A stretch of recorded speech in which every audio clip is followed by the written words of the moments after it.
Carlos Alberto Oettinger, egresado de la Universidad Nacional del Litoral, ocupó distintos cargos gerenciales en empresas petroquímicas del país, acumulando una experiencia de 57 años en nuestra industria. Realizó consultorías en empresas, entidades sin fines de lucro y para el Banco Mundial, tanto en el país como en el exterior. En el Instituto Petroquímico Argentino actuó como integrante de varias comisiones técnicas a lo largo de muchos años, desde que yo, digamos, he accedido al instituto, lo conocí, siendo durante distintos periodos presidente de alguna de ellas. Organizó varias jornadas de actualización y charlas. Integró asimismo su consejo directivo. También fue docente del posgrado IPA-UNSAM, de especialista en industria petroquímica, y actualmente preside la Comisión de Estudios y Estadística. Es miembro de la Academia de Ingeniería de la provincia de Buenos Aires. Bueno, Carlos, quedamos a la escucha de tu disertación. Por la presentación. Primero que nada... No, a vos. Primero que nada, déjame contarles que en mi primer trabajo, en el año 66, trabajaba en una planta de metanol que capturaba anhídrido carbónico con un proceso de amina para producir más o menos unas 15 toneladas diarias de metanol con anhídrido carbónico. Era la forma que encontraron para tener una planta de mayor producción. Así que estoy pegado a la captura de anhídrido carbónico desde entonces. Voy a hablar de captura, transporte y almacenaje de anhídrido carbónico, pero primero veamos dónde estamos parados. En 2017 éramos 7,6 billones, se dice que este año llegamos a los 8 billones de habitantes y se espera un aumento de población hasta llegar a 10 millones. El consumo de energía se espera que crezca un tercio y de 32 gigatoneladas de emisiones actuales se espera bajar un 44% a 18,4% para cumplir lo que el Acuerdo de París fijó de que limitar a menos de 1,5 grados centígrados el aumento de temperatura. Ahora veamos.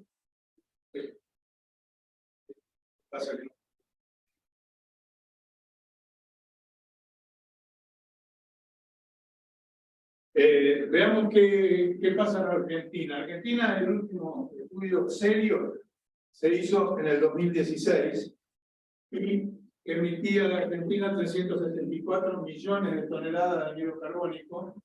Esto representa el 1,1% de la emisión mundial. Aquí está el consumo de la agricultura y ganadería. Los ganaderos dicen que ellos están neutrales de carbono porque cuentan la cantidad de anhídrido carbónico que se captura para producir los alimentos, pasto, o maíz, lo que sea, para alimentar al ganado. La gran emisión que tiene, eso sí, la ganadería, que es metano, que es un gas que es muchísimo más nocivo para el efecto invernadero.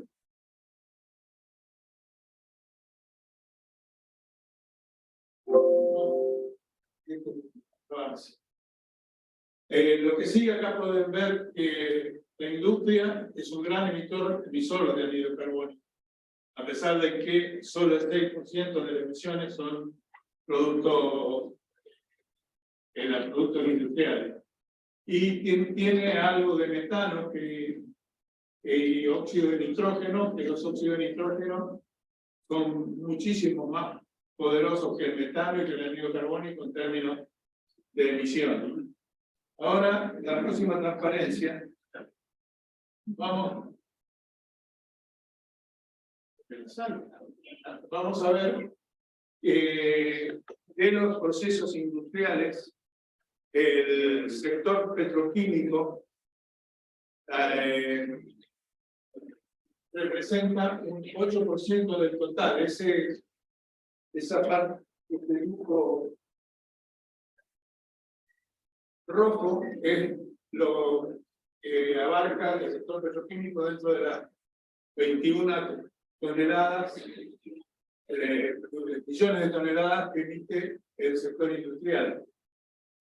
Por lo tanto, el sector petroquímico realmente es un bajo emisor de gases de efecto invernadero. Eso no quiere decir de que el sector petroquímico no haga el esfuerzo como todos los otros sectores del país para reducir esa emisión. Pero es bueno tener conciencia de que toda la emisión argentina, el sector petroquímico emite el 0,5%.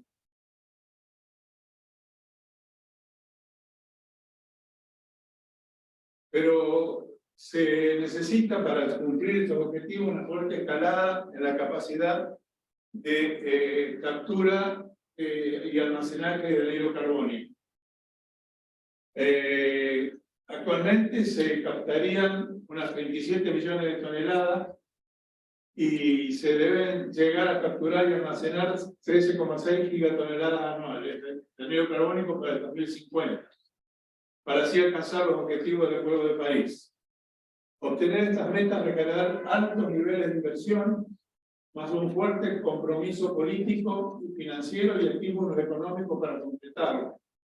Estos estímulos pueden venir por el lado de los bonos de carbono, que pareciera que están reapareciendo, o impuestos. El peligro de los impuestos es que después vayan a rentas generales y termine no apoyando el desarrollo de la captura y almacenaje de anhídrido carbono.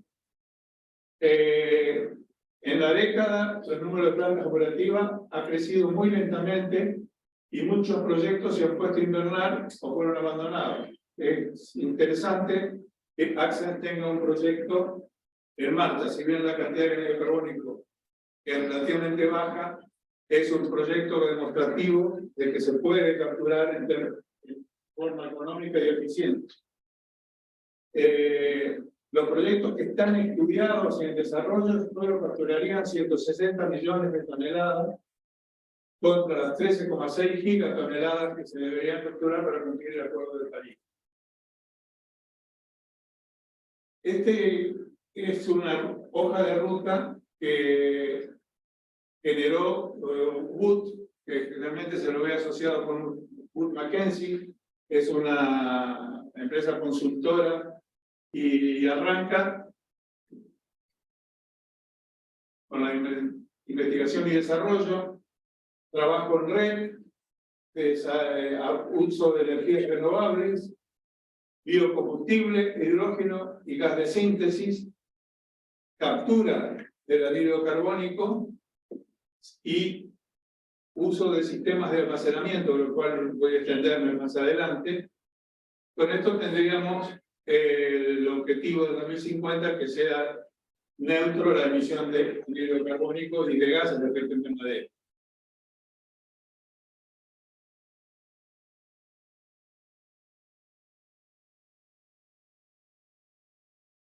Bueno, acá está lo que es Wood. Estas son las alternativas de captura y almacenaje. Un poquito los otros oradores hablaron. Y entonces consiste en separar el CO2 de las fuentes iniciales y energéticas, transportarlo y almacenarlo de manera tal que se aísle por largo tiempo de la atmósfera.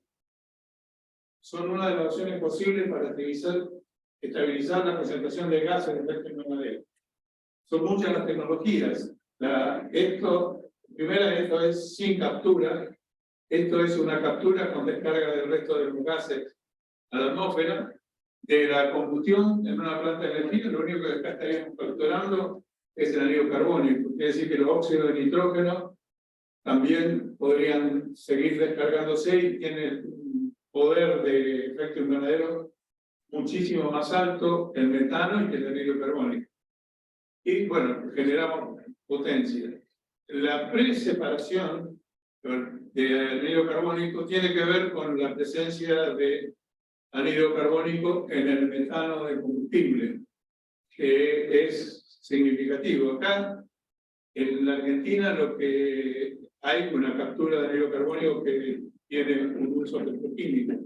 Sabemos que el gas que llega a Compañía Mega en Neuquén tiene un contenido relativamente alto de anhídrido carbónico, que llega y la separación se hace en Bahía Blanca, y el anhídrido carbónico producido se envía a Profértil, permitiendo aumentar la producción de urea y mejorar mucho la eficiencia energética de la planta. Y el otro, ya lo comentaron, es reemplazar el aire por oxígeno. Acá tendríamos el costo de separación de oxígeno.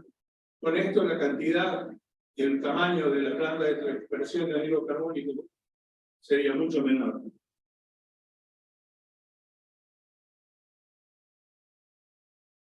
Pero hay un problema, esta transparencia lo explica.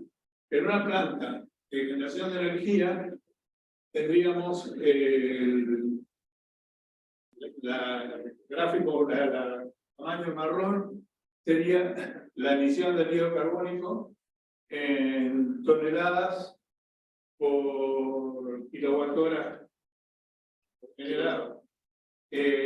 Cuando capturamos anhídrido carbónico, estaríamos produciendo más en lo que se requiere para la captura, la energía y con la energía de la emisión de gas de CO2. Por lo tanto, la cantidad capturada, como pueden ver, es mayor, pero la cantidad de anhídrido carbónico que sale a la atmósfera es muchísimo menor que en una planta que no lo tenga.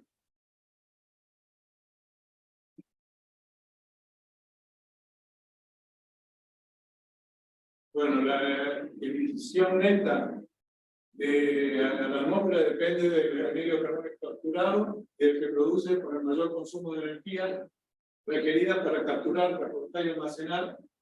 Además del transporte y almacenaje, además de la energía que se consume, hay pérdidas, por lo menos de emisiones fugitivas. Con la energía disponible se logra capturar el 85-95% del CO2 ingresado. Quizás mis colegas de Axin y de Air Liquide pueden ser más precisos en este número. Y según la tecnología empleada, la planta de captura requeriría entre 10 y 40% más energía que una planta que no tiene captura de anhídrido carbónico. Este gráfico es para gas natural y para una planta con carbón pulverizado. Está expresado en emisión de anhídrido carbónico por megawatt hora, el anhídrido carbónico equivalente. Acá se cuentan también los otros componentes de los humos que pueden generar gases de efecto invernadero. Pero vemos que una central eléctrica que quema carbón emite alrededor de 0,8 y consume alrededor de 9 gigajoules por megawatt hora. Gigajoule es aproximadamente igual a 1 millón de BTU. Por lo tanto, la emisión de anhídrido carbónico baja a 0,1, un poco menos, alrededor de 0,1. Pero la cantidad de uso de combustible sube, como pueden ver, de 9 a 11 aproximadamente. En gas natural, la cosa está un poco más fácil. Está en la zona de los 6 gigajoules por megawatt hora, pero cuando se captura pasa alrededor de 8. Pero el anhídrido carbónico emitido prácticamente está muy cerca de 0, de 0,1.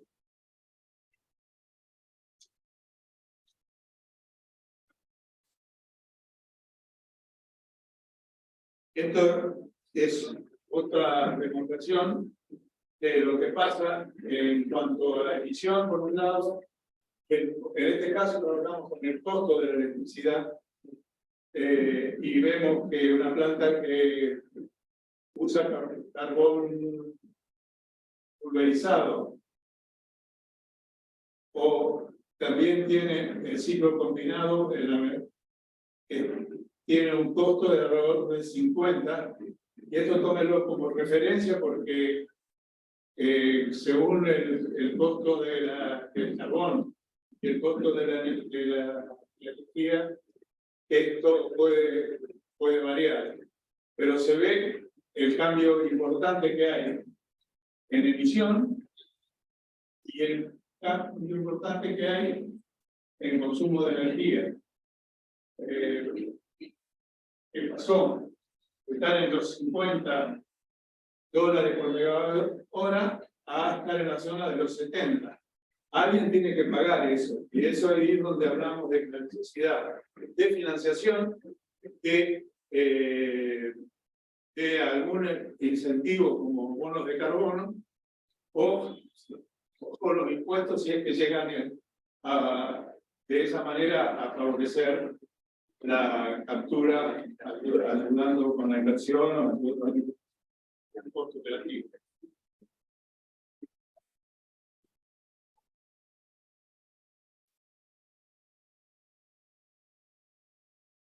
Esto, el costo de electricidad incluye el costo de almacenaje y transporte, comparado con la función de plantas de basura por el consumo existente.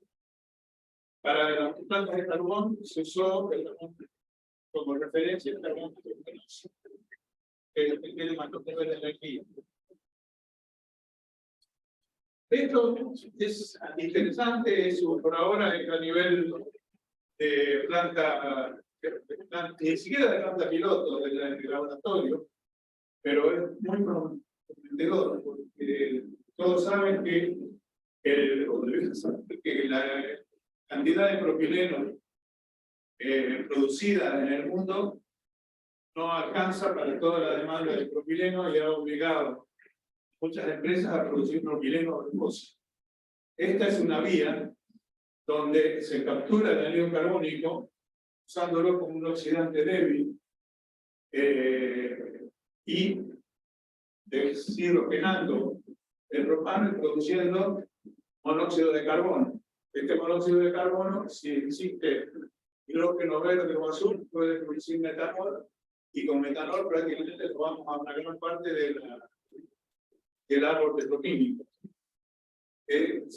Insisto, esto por ahora está a escala de laboratorio, pero tiene un activo para la industria petroquímica enorme, por el hecho de que falta propileno, es caro el propileno, porque ya todo lo que se produce en los crackers de nafta y en la refinería está usado en la industria para producir propileno.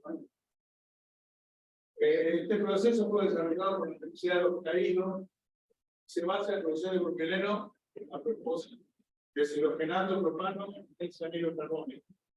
Es de forma sustentable. El anhídrido carbónico, considerado oxidante débil, opera a temperatura relativamente alta, 550 grados. El catalizador que se desarrolló es una mezcla de platino, cobalto, litio, sobre un transporte de óxido de cesio que multiplica por 5 la producción de otros catalizadores que se emplearon para este proceso. La función del platino es romper el enlace carbón-hidrógeno. El cobalto activa el anhídrido carbónico para el oxidante, y el litio mejora la selectividad, y además el óxido de cesio, tanto el cesio como el litio son bastante unos minerales escasos, por lo cual el costo del catalizador debe ser bastante importante. Pero el cesio facilita la construcción de los depósitos de carbón. Y produce el proceso, produce óxido de carbono. Acá me metí un poquito en el terreno de ustedes. Estas son las tecnologías de post-función. La planta de aminas, ya digo desde el año 66, que la planta de aminas está calculando el anhídrido carbónico.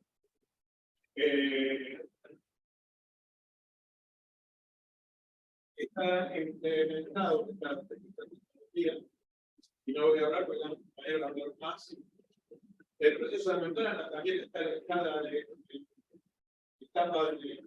fermentación. En este caso, el hidrocarbónico pasa por la membrana y queda retenido 200 gases. Y esto todavía no está en la escala comercial, sino en la escala de laboratorio. El otro proceso es el de usar absorción por ejemplo, los óxidos de potasio, cuando se compone con gas de absorción, saca el zumo de una sorbedora y después el sorbedor libera el anhídrido carbónico. Y también esto es un químico. Hay una planta, son todos de escala de laboratorio todavía. Hay una planta que carbonata con cal, con óxido de calcio, el anhídrido carbónico. El anhídrido carbónico va a una desorbedora donde con alta temperatura se regenera el óxido de calcio y va al absorbedor de anhídrido carbónico. Todos estos procesos, salvo este que está ya probado y funcionando, se encuentran en escala de laboratorio. Don Carlos, una aclaración. Membranas de dióxido de carbono están operativas. Operativas de dióxido de carbono, pero ¿de qué lado queda el dióxido de carbono? Del lado de alta presión. Esto aparentemente, según el dibujo que encontré, el anhídrido carbónico pasa y quedan todos los otros. O sea, sería al revés.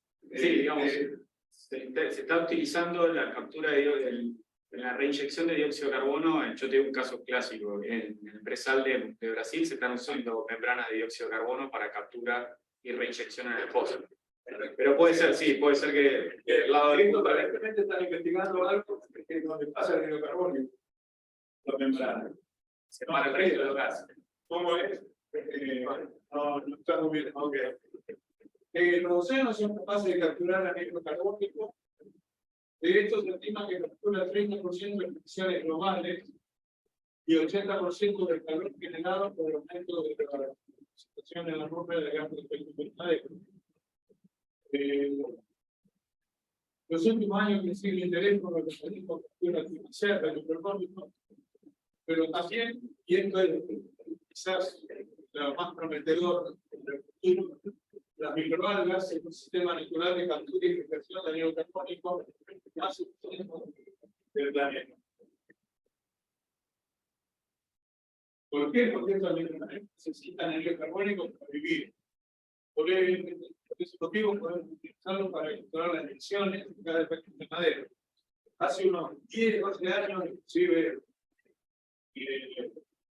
con la gente del MIT, yo estuve consultando con una persona que tenía una planta de producción de algas, que en ese momento compraba el carbónico que estaba instalada en San Nicolás, y el proyecto que era tomar el anhídrido carbónico de la planta de San Nicolás que quema carbón.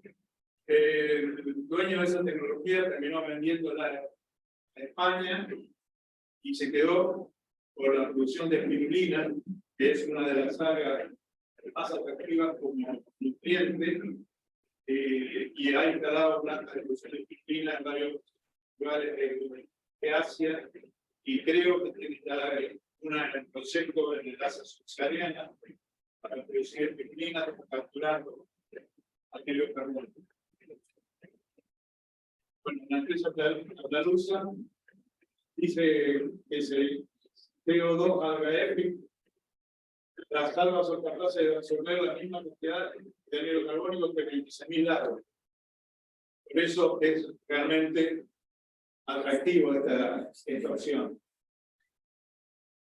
Puede producir 40 toneladas de biomasa anual, y esta biomasa que vegetales, se utilizan proyectos de agricultura, cosméticos, de energía y hasta de alimentación. Pirulina es muy atractivo para el uso del ser humano o del animal. Hace pronto hablamos de lo que podía capturar el océano. Y realmente investigaciones vía satélite, por barcos que se recorrieron los océanos, se descubrió que absorben bastante más de lo que se pensaba. Como 0,9 gigatoneladas de dióxido carbónico adicionales, con lo cual tendríamos más o menos 3 gigatoneladas. Piensen que el objetivo de París son 16,4. O sea que es una ayuda comunitaria. Bueno, ¿cómo se generó? El estudio sugiere que la magnitud de carbono atmosférico que absorbe el océano cada año podría ser mayor que lo referido.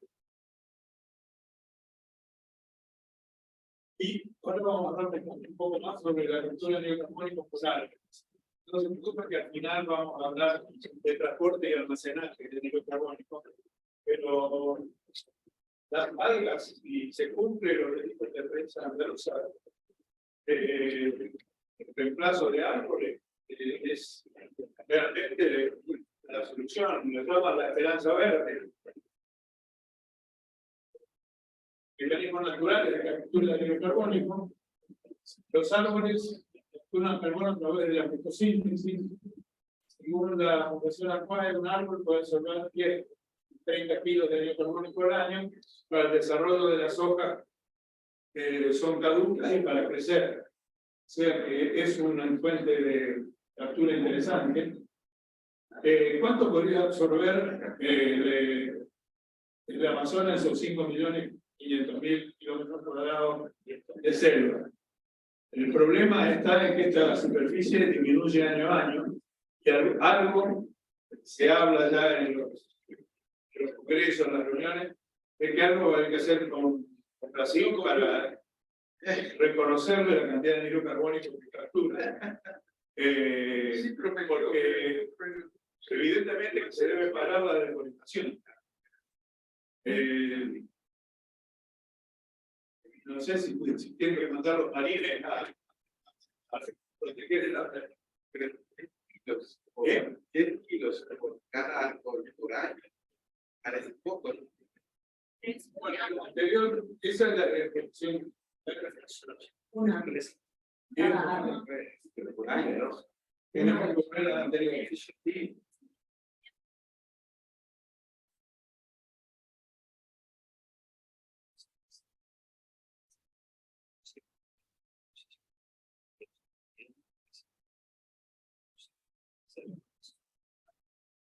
Creo que donde estaban los árboles, el árbol.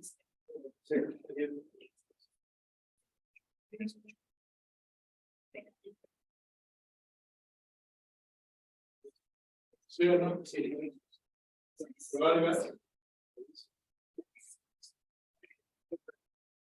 Dice que las plantas pueden también capturar tanto dióxido carbónico como medicinal. Puede ser esos 10 kilos. No, está bien. Es capaz de decir, las algas pueden producir cualquier cantidad de biomasa anual. Pero no hay más.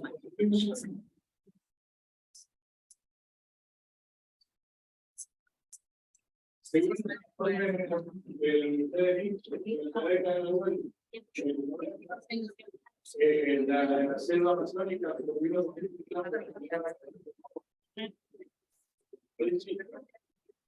puede que ser para terminar con la Argentina tiene también un serio problema impenetrable con la tala de árboles.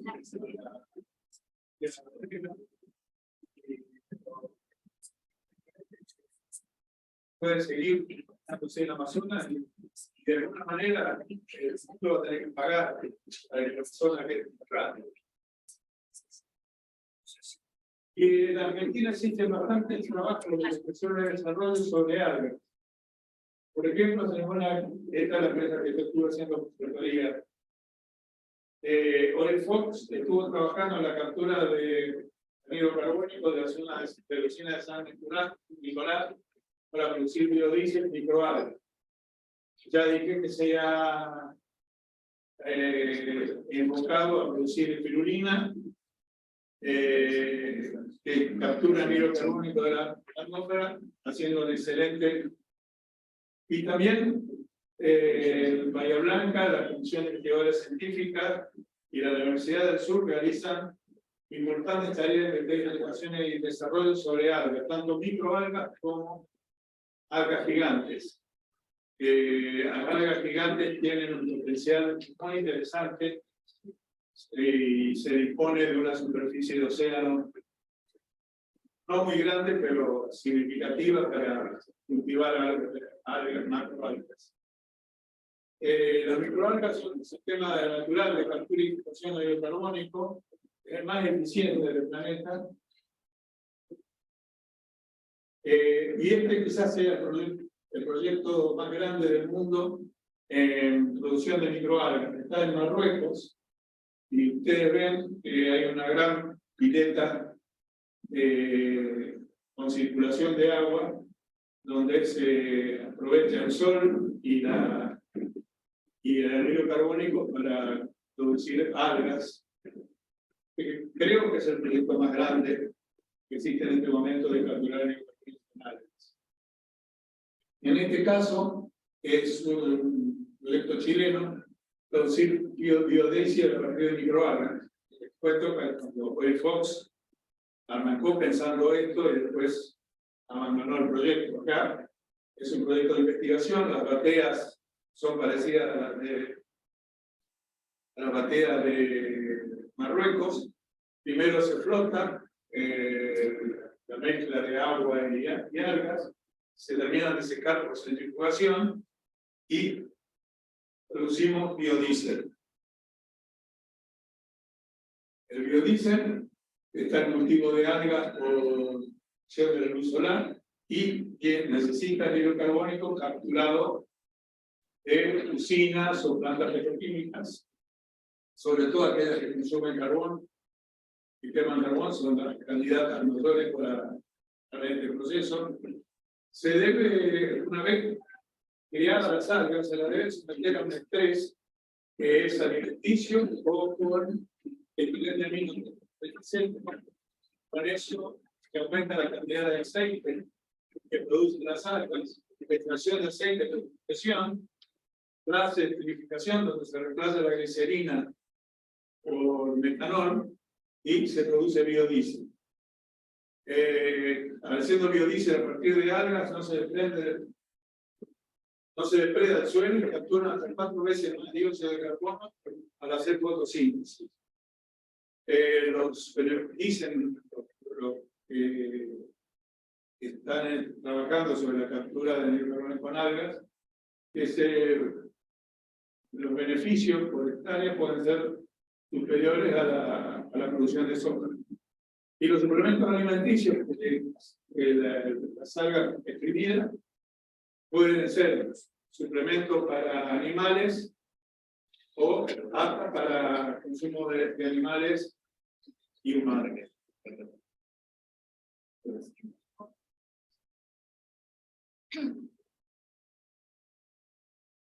Ahora vamos a pasar a las algas gigantes. El cotejo de las algas gigantes del océano, que es una de las líneas de investigación en Bahía Blanca. Estas algas en el suelo llevarían en flotas de embarcaciones semiautónomas y le permitiría acceder a 1 millón de toneladas de dióxido de carbono almacenado en las profundidades del mar, sirviendo efectivamente a mitigar el cambio climático. Los responsables de esta nueva empresa aseguran que con una pequeña cantidad de mar abierto podrían volver a los niveles industriales de dióxido de carbono.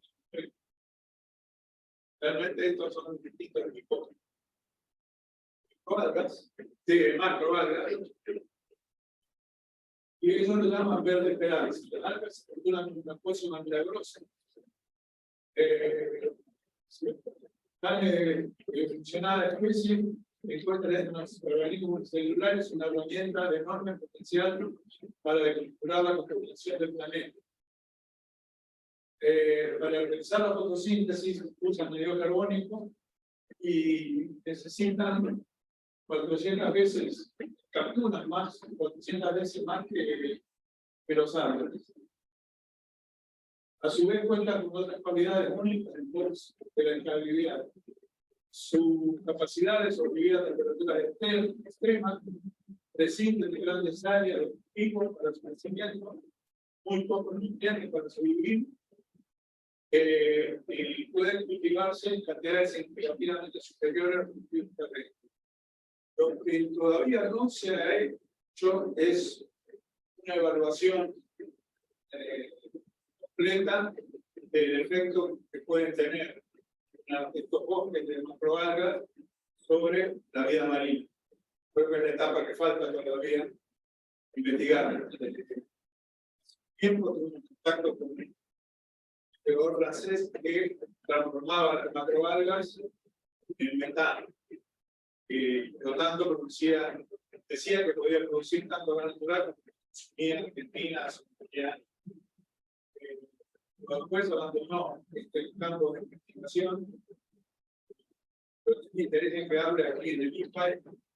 Lamentablemente abandonó el campo de investigación, pero él, cuando estuve en contacto, me decía que macroalgas se puede eliminar gran parte del anhídrido carbónico excedente.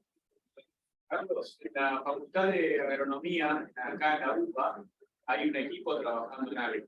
Y hay un laboratorio de testeo que tiene reactores y todo, está trabajando ya hace muchos años. Yo estuve en contacto con hay una doctora de Santa Fe, en Valle Blanco.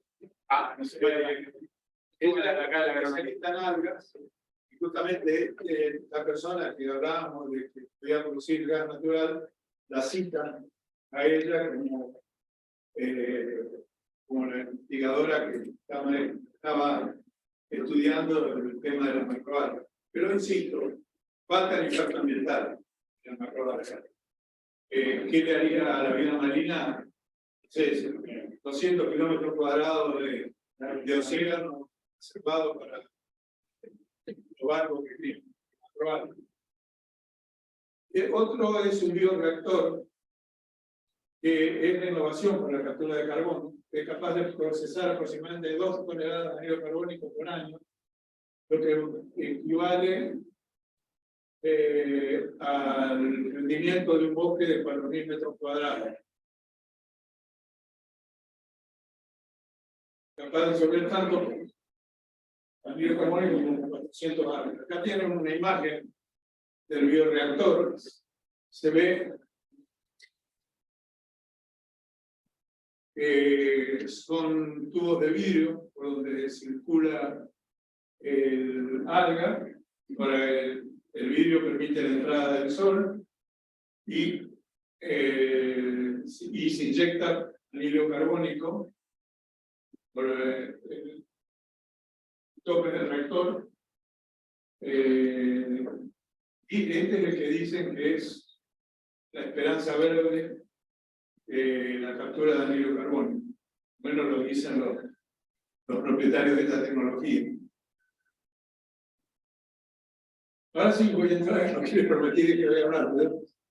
Realmente soy un enamorado de la posibilidad de las algas. Y la otra cosa que se me escapó de decir, nosotros todos estamos muy preocupados por el calentamiento global, pero si antes del 2050 se llega a perfeccionar la fusión nuclear, en el largo plazo podríamos olvidar del calentamiento global, olvidar los gases de efecto invernadero, porque toda la industria se podría con la electricidad. Con la electricidad podemos llegan a gran parte del árbol petroquímico, produciendo nitrógeno e hidrógeno, electricidad. Entonces la fusión nuclear puede ser un cambio absoluto en el tema de la lucha con el calentamiento global.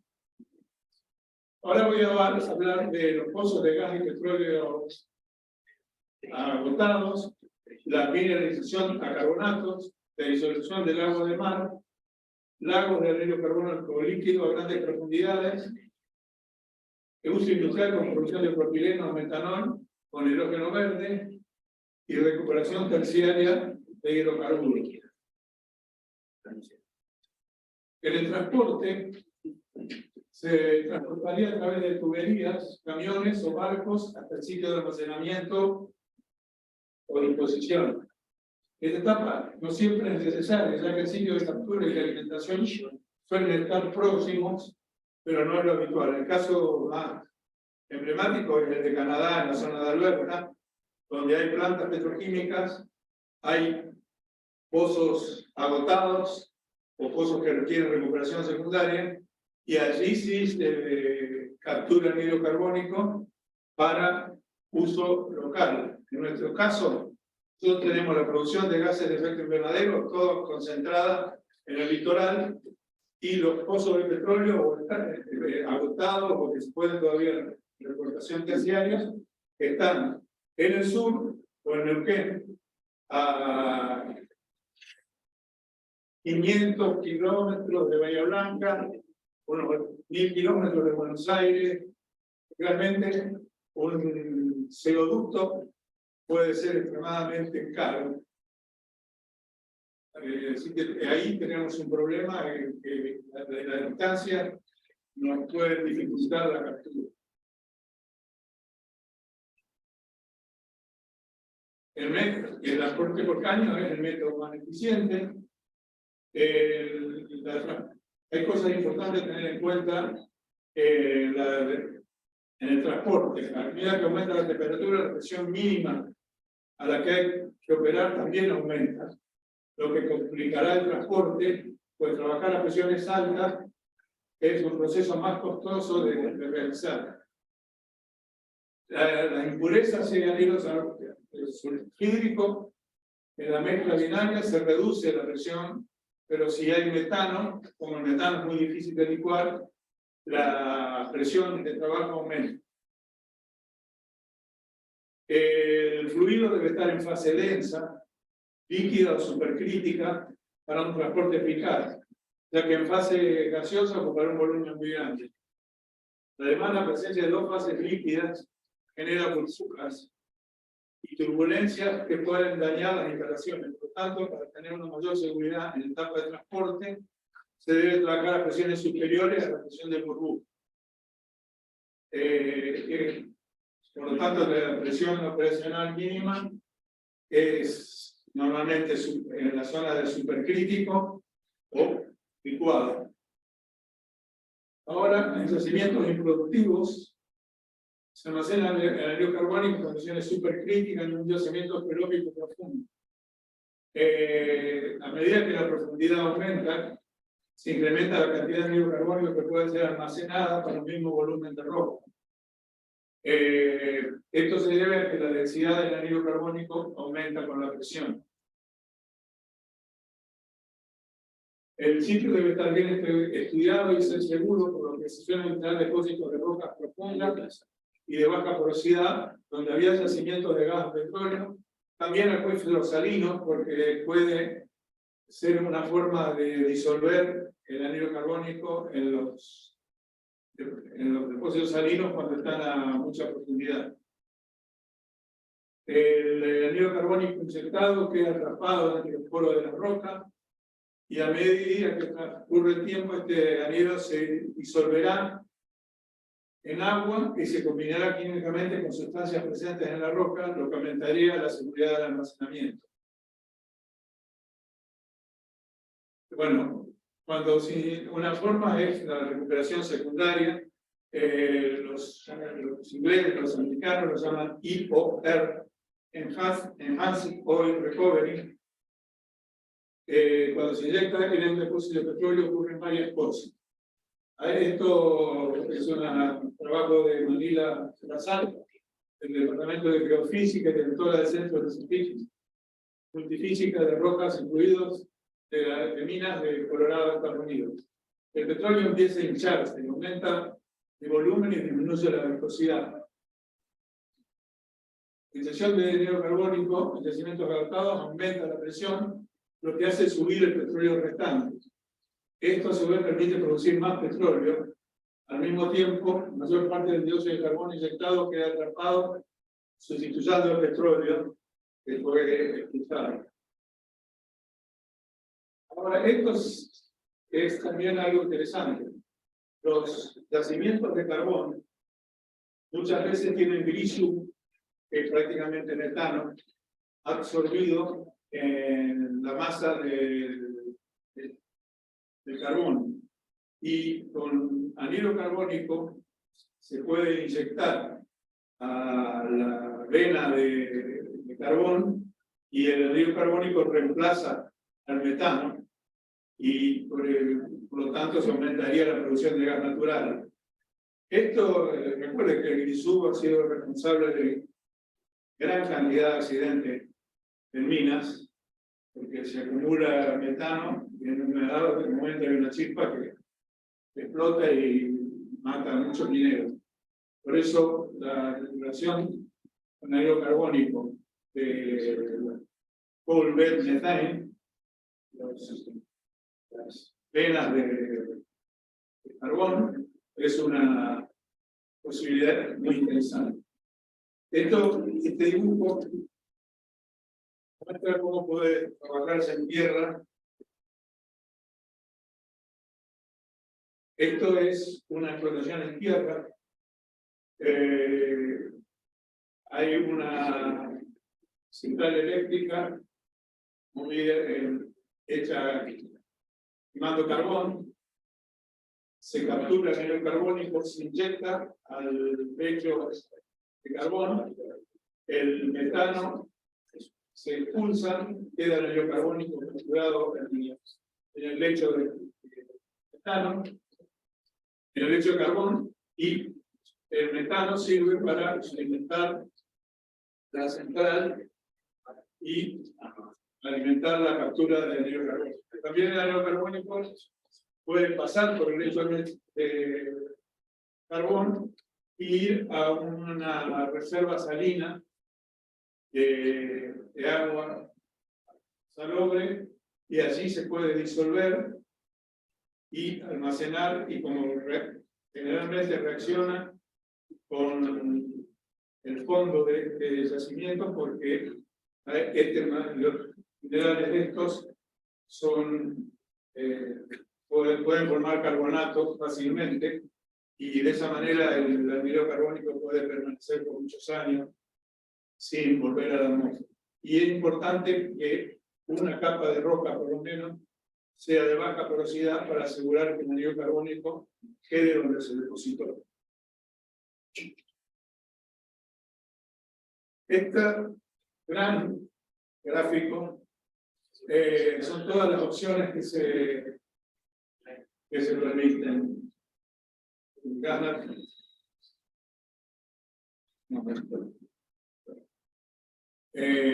gas para uso doméstico fue capturado en el carbónico, y el gas natural, sea libre de CO2, puede ir a uso domiciliario o a uso industrial.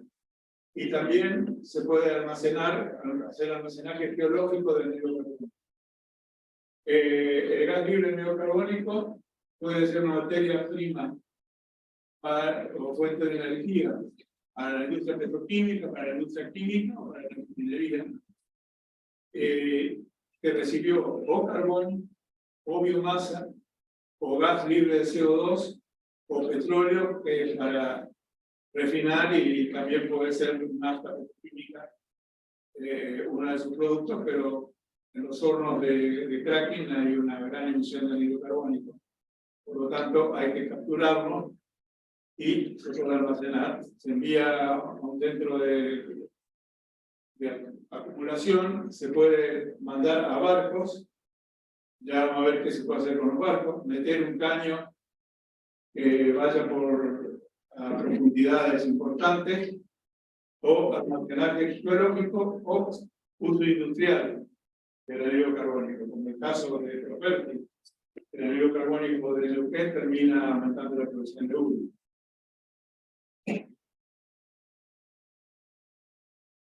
De acá están todas las formas de almacenarlo, desde una plataforma, almacenándolo por debajo a profundidades de 1500 metros. De hecho, se puede recibir. Pero también puede inyectarse en una formación salina, o también inyectado en un lecho para hacer recuperación secundaria de los hidrocarburos que pueden estar pegados en este lecho. Bueno, también pueden darse a una caverna salina. Bien, esto es una caverna salina. Y este es cuando se recupera el gas natural de las formaciones de carbono. Esto, y siempre conviene almacenar las rocas de baja velocidad.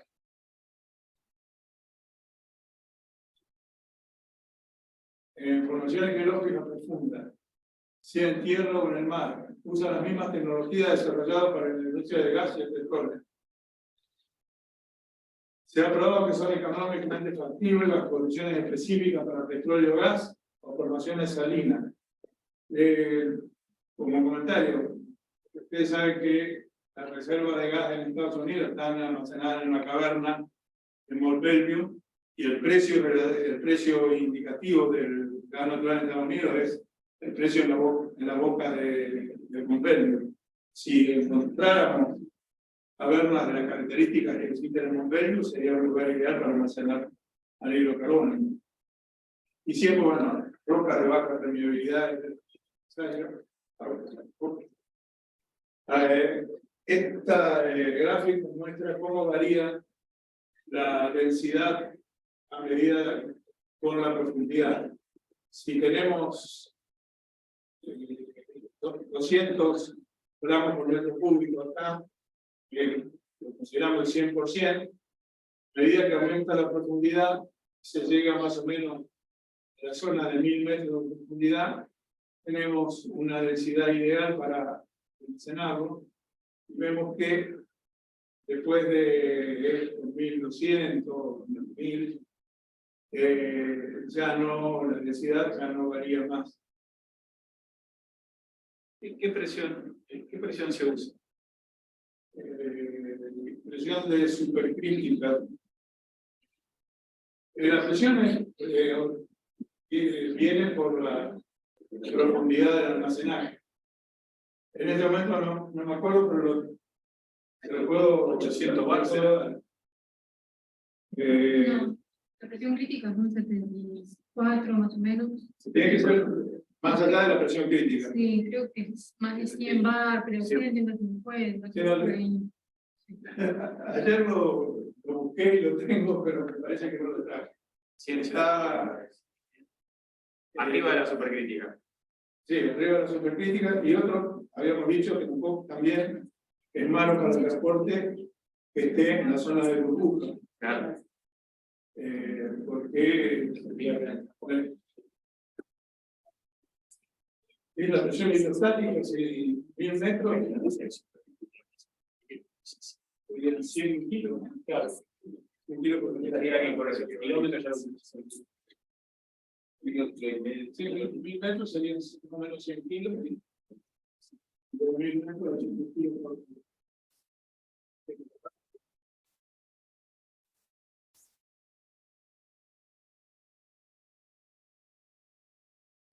¿Cómo se llama? Se le fue la variante para almacenarlo en el mar. Almacenaje en los océanos. Se lo puede almacenar en forma gaseosa y se forma una pluma ascendente que llegaría a la superficie y puede variar más cambie el pH de la superficie marina. Por lo tanto, esto requiere todavía una investigación en cuanto a la vida, el efecto sobre este cambio de pH sobre la vida marina. También, a mayor profundidad, desde un barco se puede inyectar anhídrido carbónico líquido que se va a dispersar en una zona donde la vida marina ya es bastante restringida. También se puede hacer caños muy largos de 3 kilómetros. Esto probablemente sea lo que están haciendo en el presal, ¿no? No, el presal es de EOR, va directo al pozo. El CO2 vuelve al pozo para sacar petróleo. Lo que pasa es que lo que está ocurriendo es que va aumentando el contenido de dióxido de carbono en el gas. O sea, separan el petróleo, sale más, pero sale el gas natural y el gas natural sale con dióxido de carbono.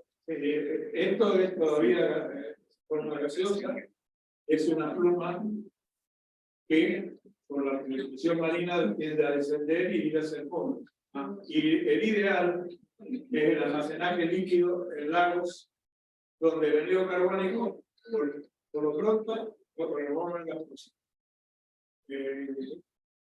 se reacciona con el agua formando hidratos y después el fondo marino tiene óxidos metálicos.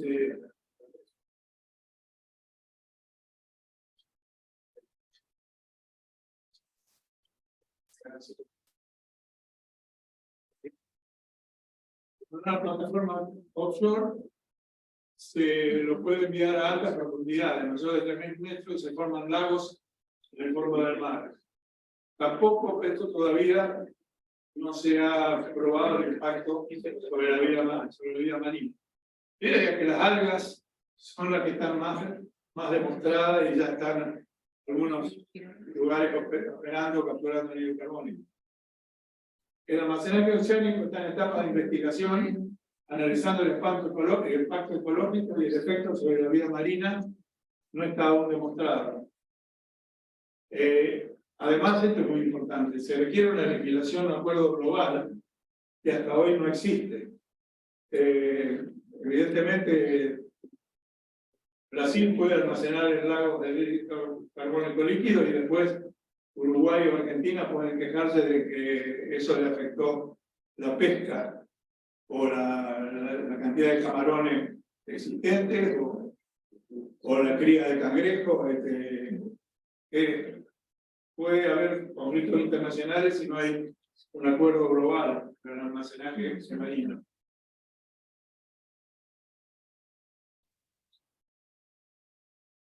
Dice que los ensayos hechos, que vamos a ver un ensayo que se hizo, que limitar el anhídrido carbónico a grandes profundidades, aislarían el anhídrido carbónico de la atmósfera por centurias, reduciendo el aumento de este gas en la atmósfera. Esta es otra opción, la carbonatación mineral. Tendríamos una planta, una generadora que manda por caño a un reactor, una zona de reacción donde se hace la carbonatación. La carbonatación puede venir de residuos sólidos industriales o de mineral, y se forma el carbonato, el calcio, el magnesio, y esto después de almacenarse, consumirse en la construcción o depositar, y poner de él, quizás el destino final puede ser subterráneo, como hoy la basura. Este es un camino que tiene algunas ventajas económicas y técnicas, y como dije, hay allí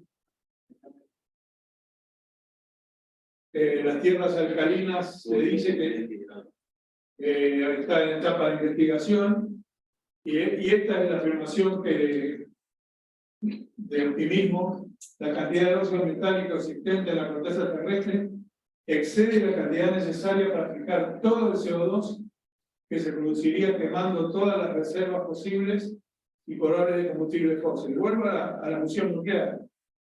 Cuando terminaba mi carrera, Yo trabajaba en el laboratorio de radioisótopos y recibíamos una revista Nucleonics. La revista Nucleonics decía que una vez que se desarrolle la fusión nuclear existe suficiente tritio en el agua de mar como para generar toda la energía que se produciría en el año 2000 para más tiempo que la vida pegada de la Tierra. Son, de todas maneras, en ese momento se decía que en 30 años íbamos a tener la fusión nuclear. Yo tengo 57 años de carrera y todavía no llegaron, pero parecería que están más cerca hoy que hace 50 años. Uno que dice internet, el ITER, que debe ser una de las primeras plantas, está por arrancar en los proyectos. Y también hubo una noticia de que un tokamak liberó algunos electrones más que los que tuvieron que poner para mantener el plasma contenido. Eso todavía habían estado empatados, tanta energía como liberada como usada. Pero salió una noticia de que hubo un reactor que produjo algunos electrones más balance positivo. Y si realmente si la fusión nuclear sale, todo este problema desaparece. Si estamos 30 años, si estamos 50 años, no sé. Pero que la fusión nuclear un día va a resolver todo el problema de calentamiento global, no tengo ninguna duda.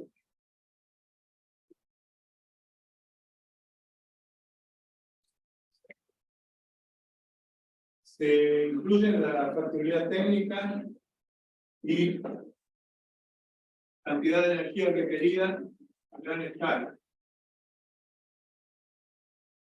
Seguimos a evaluar la cantidad de silicatos que pueden ser técnica y económicamente explotados. Por lo tanto, no todos los silicatos minerales que existen podrían ir a un proceso de carbonatación. Esto es para la captura marina o territorial y indica la mancha gris, son las áreas con cuencas aptas, pero siempre en la parte marina se prevé una zona buffer de 300 kilómetros para evitar efectos sobre el continente, digamos. Pero sabemos que Europa y Estados Unidos tienen capacidad de almacenaje en su territorio, no solo marino, como podría ser Sudamérica, sino también en el territorio de Estados Unidos, que debe tener montones de pozos agotados. Y este es el experimento del que les hablaba. Se colocó este aro a 3.000 metros de profundidad, 3.600 metros de profundidad, y se inyectó anhídrido carbónico líquido. Y lo que se observó es que reacciona con el agua para formar un hidrato sólido, lo que lo hace todavía más estable. Y una nota de optimismo: el 95% del suelo oceánico está formado por granito. Los granitos del pasto tienen óxido de aluminio, óxido de calcio, óxido de hierro, óxido de potasio, magnesio y manganeso, óxido de sodio, pentóxido de fósforo, dióxido de silicio y dióxido de titanio. O sea, que este lago de anhídrido carbónico sería fijado por la composición alcalina del fondo del mar.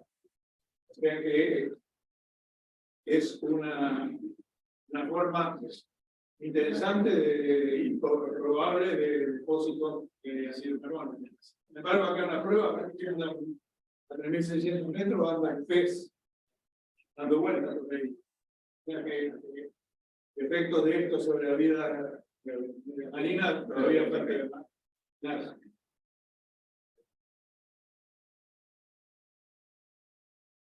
Y esto es la última parte de mi. Aunque ustedes presentaron algunos datos económicos, el costo de inyectar el anhídrido carbónico a 100 kilómetros estaría en $6 por tonelada, a 500 kilómetros, claro, el año mucho más largo, o un viaje en barco mucho más largo, 31, dólares por tonelada. Un barco móvil o plataforma offshore estaría cerca de la costa entre 12 y 14 dólares y 13 y 16. El barco inyecta en el estudio de costo entre 200 y 2.500 metros. Esto es solo la logística, no está considerando la captura. No, esto es ya capturado. Ya teniéndolo capturado, Y una cosa importante, no está considerado una provisión para resarcimientos y algo anda mal, como diría Susana. sí, por eso la El costo de certificación. resarcimiento no está. Ese es otro capítulo. La certificación de todo esto que estamos mostrando todavía tampoco está muy clara. ¿Quién te pone el sellito de que eso no se va a perder? Tiene que ser global. Tiene que ser un acuerdo global.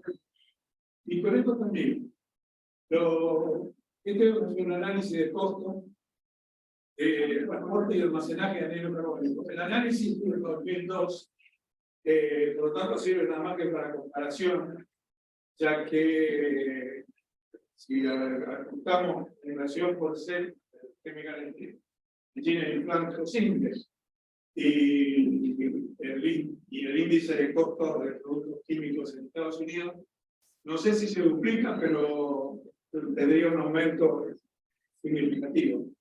La captura en plantas de energía, carbono, gas, estaría entre 15 y 75 dólares la tonelada, según la composición del gas a tratar, y es el costo neto comparado con plantas similares sin captura. Captura de plantas de hidrógeno, amoníaco, procesadoras de gas natural, estaría un poco menos, entre 5 y 55. Se aplica a fuentes de alta pureza de hidrógeno.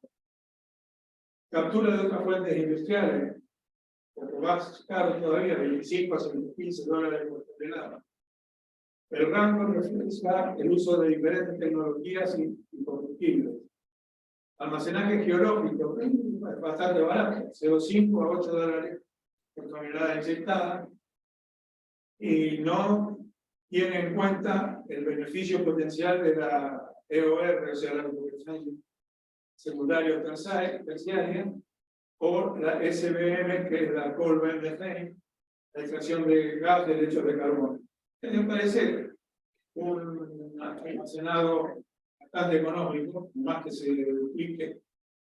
Almacenado oceánico, entre 5 y 30 dólares por tonelada inyectada, incluye el transporte offshore entre los 100 y los 500 kilómetros y excluye el monitoreo. Y la carbonización mineral, que hablamos en las conferencias anteriores, es cara, de 50 a 100 dólares la tonelada de CO2 mineralizado.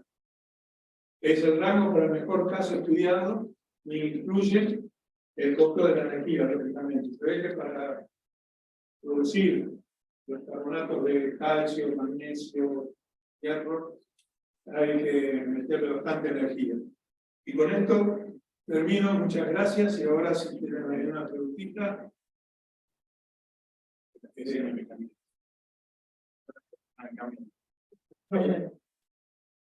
O la siguiente también. Si quieren hacer consulta, ahora el micrófono.